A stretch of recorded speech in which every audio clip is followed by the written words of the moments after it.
So again, I got a couple names here in the bucket. I want to see who we start with. Again, I'll just have the candidates do a quick.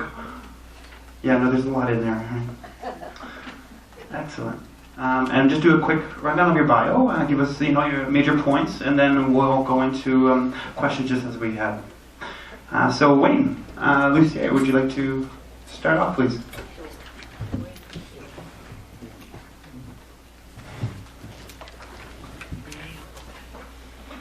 First of all, I'd like to thank you for hosting this. It's kind of cool. I don't get a chance to come up here very often.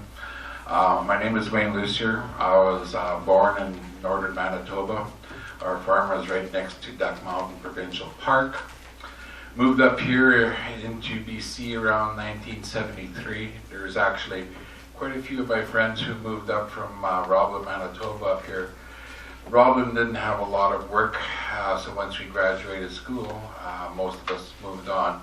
Quite a few of us moved into Alberta, into Metis, worked in the rigs, and there was about 40 of us that went to Williams Lake. We worked in the mills, and I actually worked in the mills for quite a while. I worked in the bush, worked in construction, until I hurt my back, where I couldn't do this anymore. So at that time, I didn't take any training. So I actually was a musician. I played in bars and stuff for roughly about 5 years, and that's how I supported myself. And didn't like that scene very much. So took some training, and I've been doing addiction workshops and life skills for about 20-some years. I used to contract myself out. I've been all the way up to Watson Lake, down to Canoe Creek, doing different workshops. And the life skills that we did was actually a 4-month program that we did. First 2 months was working on yourself, healing yourself. Second part was all the career. The last 3 programs that I got to work in BC, I was pretty proud of that, because we had 100% people who either went back to school or else had a job by the time we're finished. Currently, for the last little over 10 years now, I've been doing homeless outreach in Williams Lake. I've been working with the most vulnerable people that we have. We actually, I got the pleasure of starting this group, homeless outreach program, when the Olympics first came into Williams Lake. There was 10 of us that got together, and we worked out how we're going to try and end homelessness. And I've come to realize that we're not going to end that, but I can make their lives a lot easier. So there was 10 of us throughout BC who started on this program. We have a database, and that used to be so funny when I look at it now, because there was only 10 people who used to go onto that database, but we have worked and expanded it.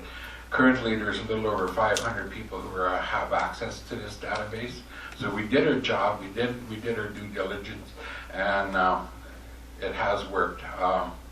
About 4 years ago, they tried changing how people got on social assistance. In Williams Lake, I got together with our MLA down in Burnett. I can't remember. Warren Brown, who was police chief then, he was in on this call. We had people from City Council. And we got a hold of the minister in charge of income assistance at the time. We did a conference call. Within 3 days, they had the whole thing changed back the way it was province-wide. A few months ago, they started changing it again. I just received a letter from the head of income assistance. Unfortunately, we couldn't change it province-wide this time, but they are still going to make it really easy for me in Williams Lake. I only have to deal with 1 supervisor. So when most people try to get on social assistance right now, sometimes you're going to wait up to 4 weeks before you get your phone call. You come through my program. Right now it takes me 4 days, but for the longest time I was doing it in 24 hours. We host our 4th annual Caribou-Chilcotin Métis Music Fest at McLeese Lake. It was our best year ever. Marking on your calendars, 2nd week of August. We're doing it again next year. We have brought the Chilcotin Métis to recognition in Williams Lake. Even our mayor, who is Walt Cobb right now, something he never used to talk about before, he wears his sash with pride now. On Aboriginal Day, he sometimes marches with us. People know who Métis are in Williams Lake, and it's been a long, hard struggle with that, but I'm proud to say that most people in Williams Lake know who we are. So we promote our culture, we promote our music lots, and yeah, thank you for having me here.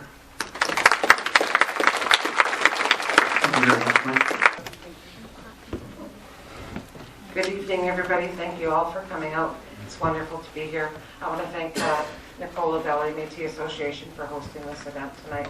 And I'd like to acknowledge all the elders and veterans in our crowd, as well as fellow candidates, and Mr. Pittman, our regional director, thank you.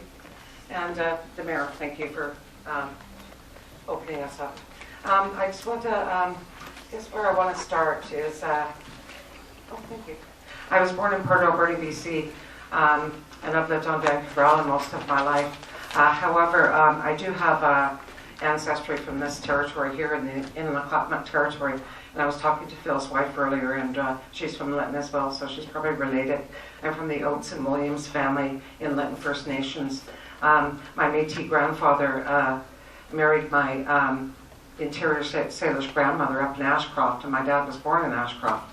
So I do have a lot of ancestral lineage in this area as well. And of course, it's Red River Métis that my grandfather is. So I have a social work degree from the University of Victoria, and I have worked in the social work field. I've worked on First Nations, in many First Nations in social work field. I've also worked with the Ministry of Human Resources as a financial assistance worker, and I thoroughly enjoyed that.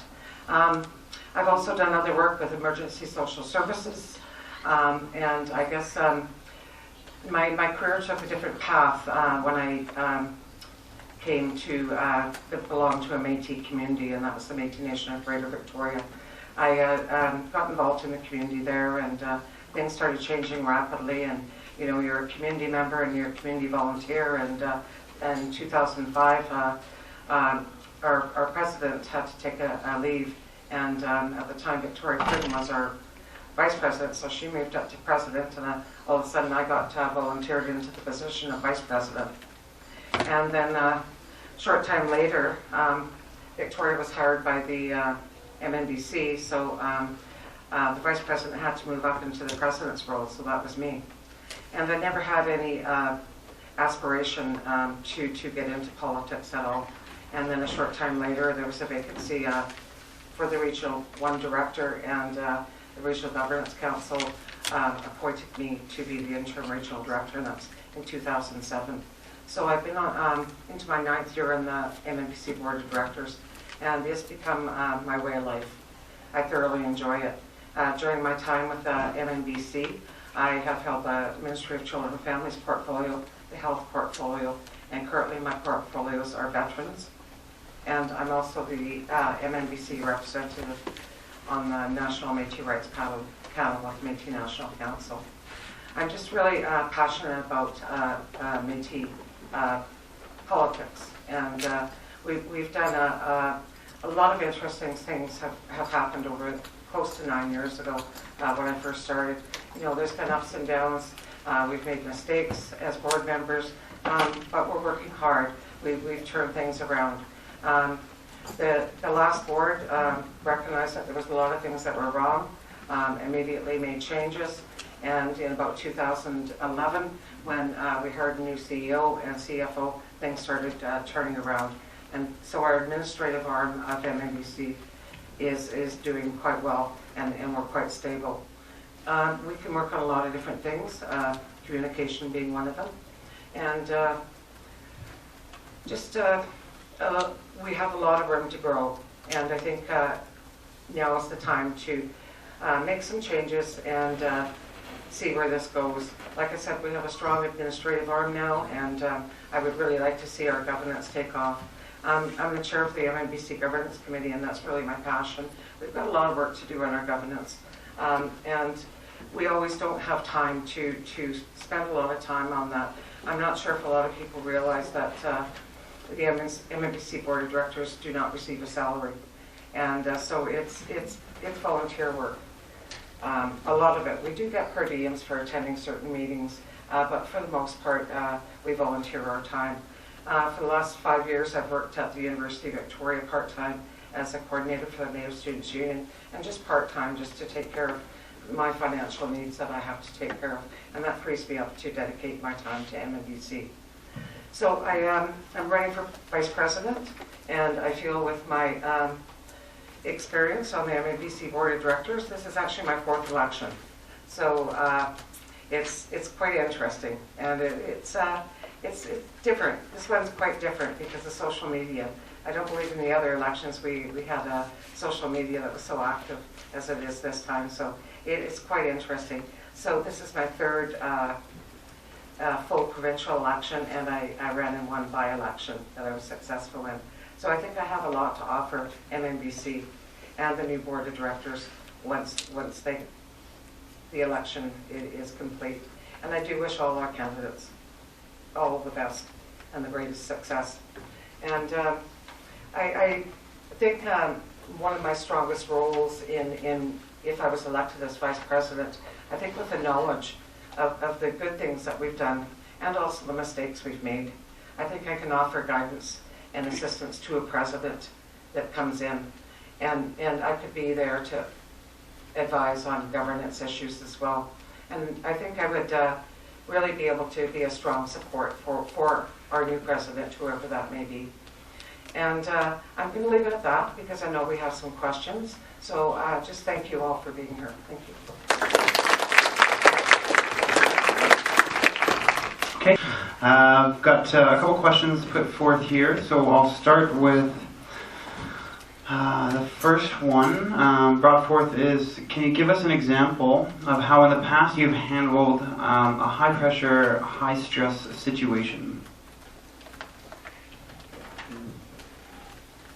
Okay, an example, high-pressure, high-stress situation. And I immediately think to my work with the Ministry of Human Resources, working in an income assistance office as a frontline worker. The demands in that type of atmosphere can be very challenging. You're working with people that have a lot of needs and expectations, and quite often you would be faced actually in violent situations. So taking a deep breath, stepping back, thinking about the situation, responding rather than reacting. And I'm not going to give you an example of any specific situation that happened in the Income Assistance Office. I don't think that's right. But I think social work proves to be a very stressful career. And you've got the lives of people in your hands. And you have to remain calm and I believe respond rather than react. And so take a step back and think about things. Thank you.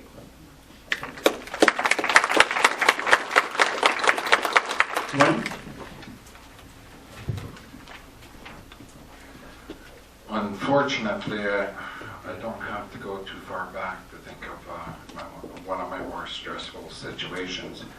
I'm going to try not to let my voice choke on this either, because I still get a little frazzled.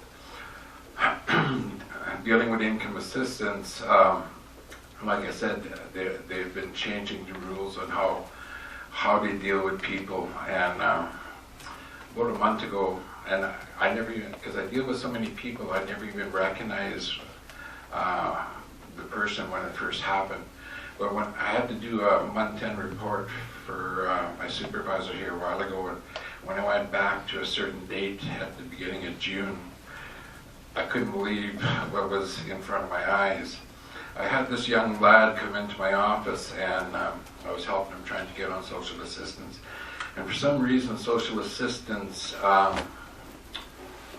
changed the rules on him. Anybody who's usually homeless that comes into my office, they don't have to do a lot of better things. what we try to do is actually try to get them money in their hands so we can get them housed so that they can look for a job. Pretty hard to find a job if you don't have an address. So anyway, this young guy that came in, they actually refused him because he couldn't prove his 2-year independence. And about 4 days later, my son cut him down. So instead of flipping out like I should have, I guess, I had a meeting with our local, excuse me for a second, had a meeting with our local MLA, had the RCMP involved, and we didn't push the matter too much with income assistance, and we didn't actually even lay the blame on them. But we let it be known what happened, and within 4 days, they changed it all back again. That's what I was just talking about here, on how I deal with things. So, keeping calm, keeping cool. That is asked is what will you bring to the table and sets you apart from other candidates? It's actually a two-part that are equally qualified, and how would you support the president and MNBC's board of directors? I've already answered part of that, but I'll give another go. I believe my experience on the board of directors is valuable, and as I said before, what I would bring to the table is experience about the mistakes we've made, but also experience about the good things that we've done. And I have a strong commitment to governance. I'm very passionate about governance, and I believe that's something I can bring to the table. I believe my work with the Ministry of Human Resources was also, I believe that's where my passion for governance started, working with legislation, acts, and policies and procedures. And I truly believe that that's valuable experience in the role of Vice President. And I believe that I would be able to support our new president with that experience and with the knowledge, the corporate knowledge of MNBC, the history of MNBC. And could you repeat the second part? I was just how would you support the president and board of directors? Oh, and board of directors. I think that is equally relevant to the board of directors, because we will be having some new board members come on, and a new president for sure. So I believe that my experience with the governments and meetings and different things will be really valuable. And also, I think with our new board of directors, I think we need to do a lot of team building. And I'm hoping that we can advocate that we could, when the new board of directors is sworn in, that's one of the first things we do is work on some team building. I believe that this was absent in this past term, that we didn't start off in that way. But I know the previous term that we did that, and it was very, very useful. So thank you.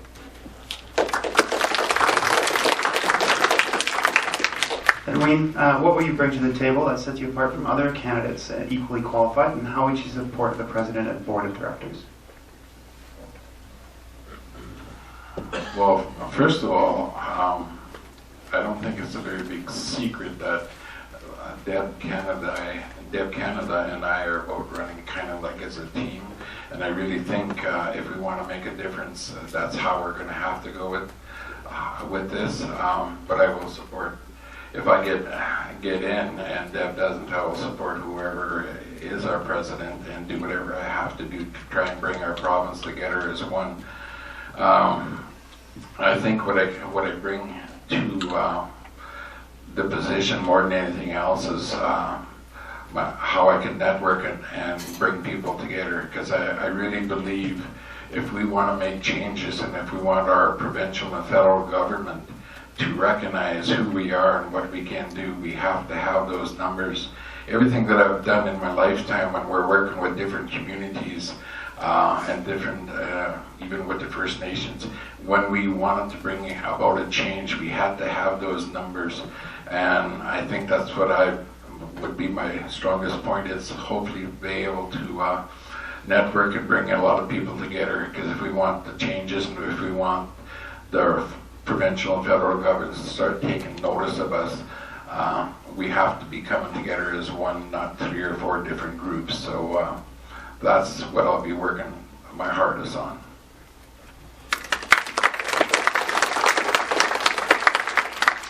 Thank you very much. So we do have a couple minutes before we go on break.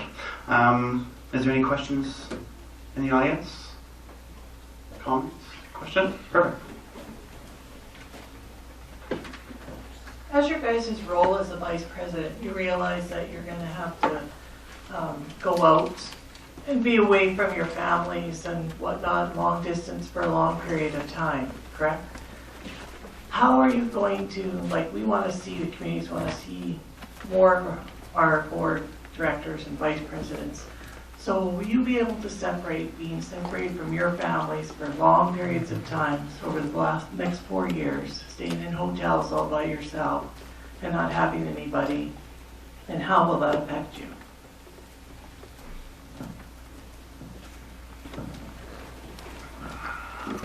Twenty years ago, when I started doing the life skills and addictions, I have had periods where I have been away from my home for up to 4 months. When I was working up in Watson Lake, I came home once in 2 months' time for a weekend, and we had to go back.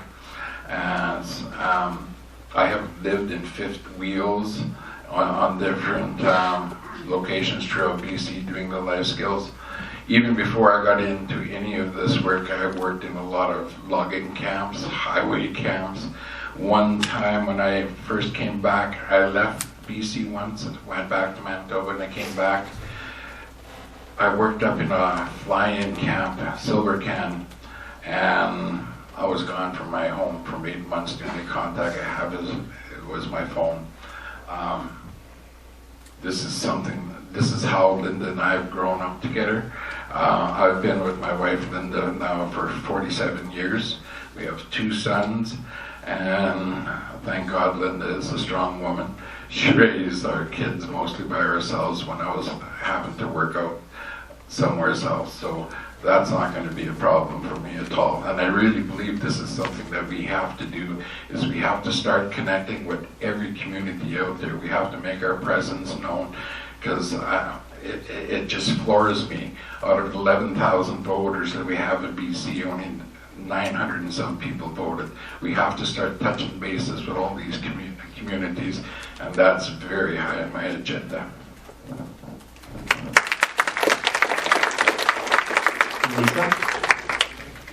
Thank you. I do a lot of travel, or have done since I've been on the board of directors, so it's not a new thing. But what's new this past term for me is I do have a partner, and we've been together, it'll be 4 years in December, so that's new. And being that we're I guess middle-aged, I would like to say, although when I checked into the hotel down the road here, they said they give a seniors rate for anybody over 55, and I'm like, oh, but we'll take the rate.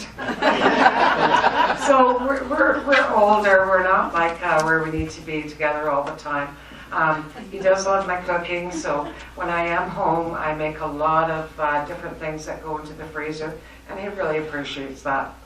I do have a dog at home that I do terribly miss, but my daughter babysits her for me, and I phone and talk to her every night before I go to bed. So, but for me, travel is part of, when you run for a position, it's to be expected. And I mean, we do travel. We Ottawa, and all in between. So we've done that. The only thing that I do now, which I didn't do before, is I have a big calendar on my wall, and it's a dry erase board, just so he knows when I'm going to be home, when I'm not. And if he forgets, he might phone me and say, what time are you going to be home? And I said, well, no, I'm maybe in Winnipeg tonight, so, but that's no problem for me. And I'm passionate about what I do, and he supports me 100% in doing this. So thank you.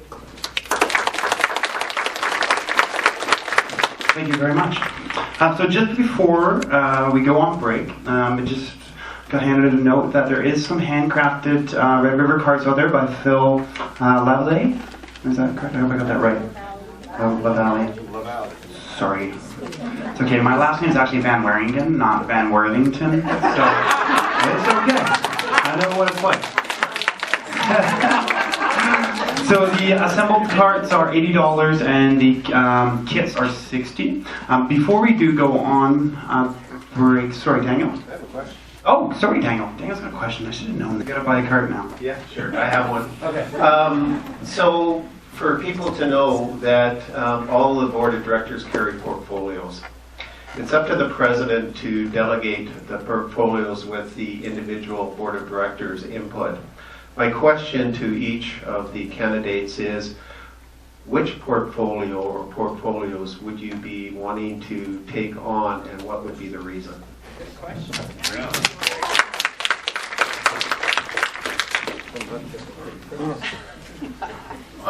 Almost let me get away with that one. Thanks for the easy question there, Dan. Because definitely I would like to really to look at our housing. I'm 62 years old right now. My generation here is going to be shocking a lot of people in BC and across Canada in a few generations. We do not have things in place set up for the people who are going to be aging out here, 65, 70. And what I've really noticed in the last couple of years is the age of the people that I'm working with. When I first started doing this 10 years ago, I was looking at the age group anywhere from 25 to 35. I was just bang, bang, four clients a day, every day of the week. And halfway through that, I started noticing, I started getting a lot of younger people, 18 up to 25. They started coming to me. This last 2 years is the hardest to handle. I am starting to get a lot of people who are over 55. Unfortunately, what's happening with a lot of our people my age right now is we have our houses, we think we have our life set up, and we're going to retire there and live happily ever after. We don't think about when somebody has a stroke or somebody gets really sick, that one person all at once is going to have to be put into a care home. When that person gets put into a care home, you're not going to believe what it costs us, because it takes that one person's whole pension that they have put away. That's what it costs to put you into one of these homes. So what happens to the person left? Usually that one person can't manage the household on their own anymore. So they either have to sell. They're good for a couple of years. They're going to run out of money because it costs us a lot when you have somebody in one of these care homes. I really think that's something we have to be focusing on more than anything else right here, because this boom is going to be coming in 5 years. And if we don't watch what we're doing, the number of homeless is going to triple out there. We already have way too many people that I deal with. If they're paying their rent, they're not buying groceries. We have a lot of people that's why if you look at the food banks, they're tripling. I would really like to focus on the homeless.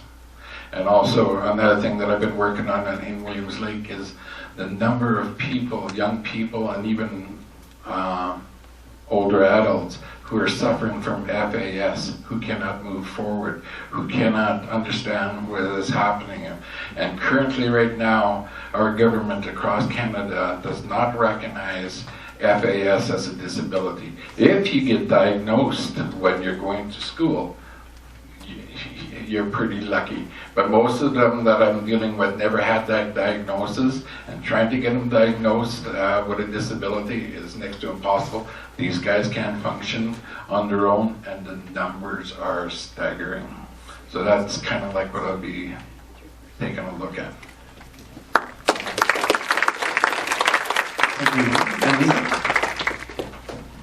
Hi. As I said before, I previously held the Children and Family portfolio, the health portfolio, and Veterans is currently my portfolio. I've been on the Veterans portfolio for 8 years now, so it'd be very, very hard to let go. And we've been through a lot, and the Veterans Committee, and we worked on the Veterans Act and had that implemented, and it was passed and is now part of our governance. So it's been very, I've been very honored to work with the veterans. However, whoever would be the most suited person for that portfolio, then that certainly would be what I would wish. I have always had an interest in the ASATS program, and I do work at University of Victoria, and I think my social work degree also helps with that in different areas. So that would be something I would be interested in. But I think the main thing is we have to wait till we see the composition of the board of directors and see what gifts and experience each of them brings to the table, and work together as a board to make this decision. And board input is very important into this, but I think it needs to be a full board decision on the portfolios. So thank you. Before I make any more announcements, is there any more questions? No? Okay.